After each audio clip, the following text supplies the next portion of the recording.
إذا أردنا التقريب إلى أقرب 10 لابد أن نعرف أول شيء الأرقام البخيلة والأرقام الكريمة.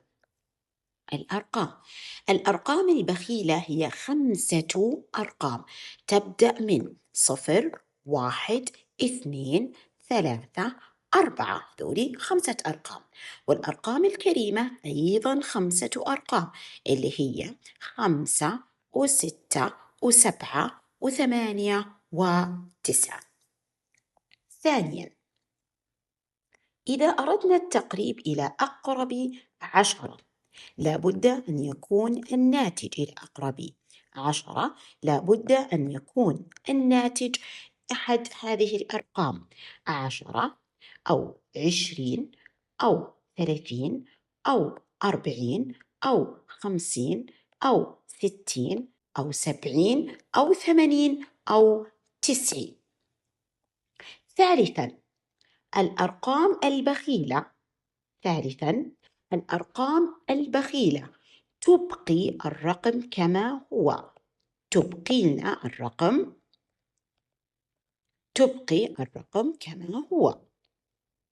كما هو. تبقي الرقم كما هو، بينما الأرقام الكريمة تزيد الرقم 1.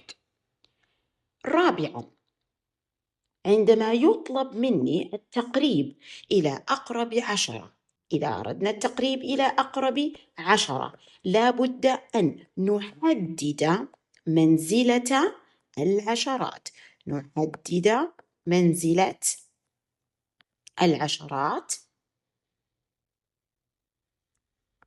نحدد منزلة العشرات ونضعها داخل صندوق. اللي هي منزلة العشرات. لنأخذ مثال. قرب العدد 37 إلى أقرب 10. أولاً نحدد منزلة العشرات. ثانياً نضعها داخل الصندوق بهذا الشكل. تطرق الثلاثة الباب على الرقم 7 وتقول: أيها الرقم 7، إن الأعداد في عملية التقريب عن يميني دائما ترحل، ولكن أرجوك قبل رحيلك هل من الممكن أن تعطيني 1 لأخرج قوية من الصندوق؟ قال لها الرقم 7: نعم نعم نعم، سأعطيك. أنا من الأعداد الكريمة وسأعطيك 1 قبل رحيلي، ولكن لدي شرط. أريد قبل أن أرحل أن يجلس صديقي الصفر مكاني. فكرت الثلاثة: نعم نعم، أنا موافقة. وأعطى الرقم 7 الثلاثة الرقم 1. 3 زائد 1 أصبحت 4. شكرت الثلاثة الرقم 7 وودعت وقالت له: شكرا لك أيها الرقم الشهم الكريم. أصبحت نتيجة التقريب الآن 40، وهي من الأرقام ومضاعفات 10 اللي ذكرنا سابقا. قرب الأعداد التالية إلى أقرب 10. أولاً نحدد منزلة العشرات اللي هي نضعها 2 ونضعها داخل صندوق. 2 تطرق الباب على 6. أعطيني 1.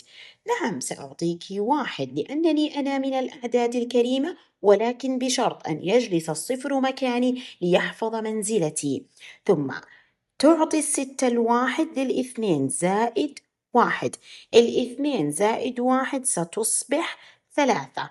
تشكر 2 6 وتودعها، وسيأتي الصفر ليجلس مكانها. العدد التقريب أصبح 30، وهو من مضاعفات 10. قرب إلى أقرب 10. 73. أحدد منزلة العشرات. 7 تطرق الباب على 3. أرجوك أعطيني 1 قبل أن ترحلي. 3 تقول: لا لا لا، أنا من الأعداد البخيلة، لن أعطيك 1، ولكن أرجوك قبل أن أرحل أريد أن يجلس الصفر مكاني ليحفظ منزلتي. تحزن 7، تخرج من الصندوق 7 بدون أن تتغير، وال3 يجلس مكانها الصفر ليحفظ منزلتها، ويكون نتيجة التقريب 70، وهو أيضا من مضاعفات العشرة. نقرب إلى أقرب عشرة العدد 99. نحدد منزلة العشرات.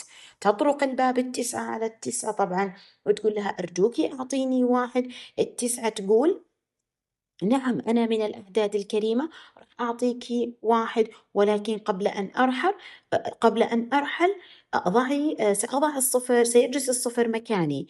زائد واحد، 9 زائد 1 تساوي 10.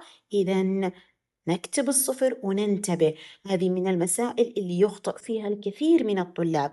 صفر ثم أضع الواحد في المنزلة اللي بجوارها.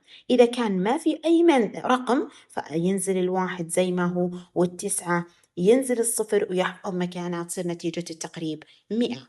المثال الأخير اللي هو نحدد منزلة العشرات، نضعه داخل صندوق، يطرق الباب على الواحد. أعطيني لو سمحت واحد عشان أخرج من الصندوق وأنا قوي. الواحد يقول له أنا من الأعداد البخيلة، ما راح أعطيك شيء، ولكن أرجوك قبل أن أرحل سأترك الصفر ليحفظ مكاني ومنزلتي. التسعة راح تنزل زي ما هي وتكون نتيجة التقريب 90. راح تكون نتيجة التقريب اللي هو الرقم 90. راح تكون نتيجة التقريب الرقم 90.